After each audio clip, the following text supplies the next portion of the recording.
14 సంవత్సరాలు ముఖ్యమంత్రిగా ఉన్న ఒక వ్యక్తి తన నియోజకవర్గానికి నీళ్లు తీసుకురాలేదు, మేము తీసుకొచ్చే మంత్రిని నీళ్ళు అని చెప్పి మన భారీ బహిరంగ సభ కూడా చేశారు. దీని గురించి మీ కామెంట్. అతనికి అర్థమైందో లేదో, పోయిన టర్ములోనే నేనే టెంకాయ కొట్టి నీళ్లు తీసుకొచ్చా. పలమనేరు నియోజకవర్గంలో ఇక్కడికే చంద్రబాబు నాయుడు వచ్చారు. జిల్లాకి ఎంటర్ అయ్యేటప్పుడు నేను మొత్తం జిల్లాకి ఎంటర్ అవుతూ ఉండేటట్టుకు నేను మంత్రిగా పోయి నేను టెంకాయ కొట్టి నీళ్లు తీసుకొచ్చా.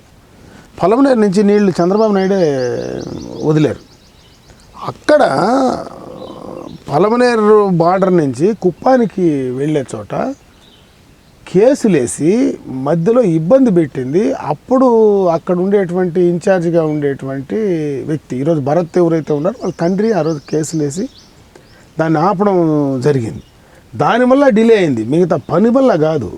కేసుల వల్ల, కోర్టు కేసుల వల్ల అది డిలే అయింది. ఈ రోజుకి ఆ కోర్టు కేసులు అయినా ఆ అబ్స్ట్రక్షన్ కొంతవరకు ఉండింది, దాన్ని క్లియర్ చేశారు. అంటే almost 86% of the work complete అయిపోయింది. కుప్పం నియోజకవర్గం మాత్రం, మొత్తానికి కాదు, జిల్లాకు కాదు, కుప్పం నియోజకవర్గానికి మాత్రం. మా దగ్గర అంతా పోయిన టర్మ్లోనే నీళ్ళు ఇచ్చేసాం. బట్ నీ కుప్పం నియోజకవర్గానికి కాదు, అసలు మాకెందుకు ఇవ్వాల నీళ్ళు? ఈ 4.5 సంవత్సరం ఏం బీకుతూ ఉన్నావు? ఈ జిల్లాలో ఎప్పుడు ఇచ్చావు నీళ్ళు? నిన్న తీసుకొచ్చి నీళ్ళు వదిలి ఒకరోజు నీళ్లు పోతానే ఎండిపోయిన తర్వాత నిన్న చూసింటారు సోషల్ మీడియాలో, మొత్తం పిల్లోళ్ళంతా పోయి పడి కూర్చొని దొల్లాడి ఆ ఇసుకంతా ఎత్తి నీళ్లు కనపడతా ఉన్నాయి. జగన్మోహన్ రెడ్డికి ఈ శాసనసభ్యుడికి తప్పించి ఇంకెవరికి నీళ్లు కనపడడం లేదని క్లియర్ కట్గా సోషల్ మీడియా అంతా గబ్బుగా ఉంది కదా స్టేట్ అంతా.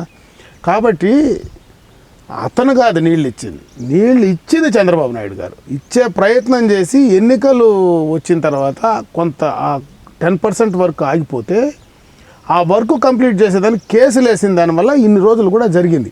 4.5 సంవత్సరం పట్టిందా నీకు దాన్ని కంప్లీట్ చేయడానికి? ఈరోజు ఎన్నికలకు ముందు నేను నీళ్ళు ఇస్తానని ఒకరోజు నీళ్ళు ఇచ్చి వెళ్ళిపోతే ఎట్లా నమ్ముతారనుకుంటారు జనాలు? అది తప్పు. అతను చెప్పడం ఉండడం పూర్తిగా అవాస్తవం.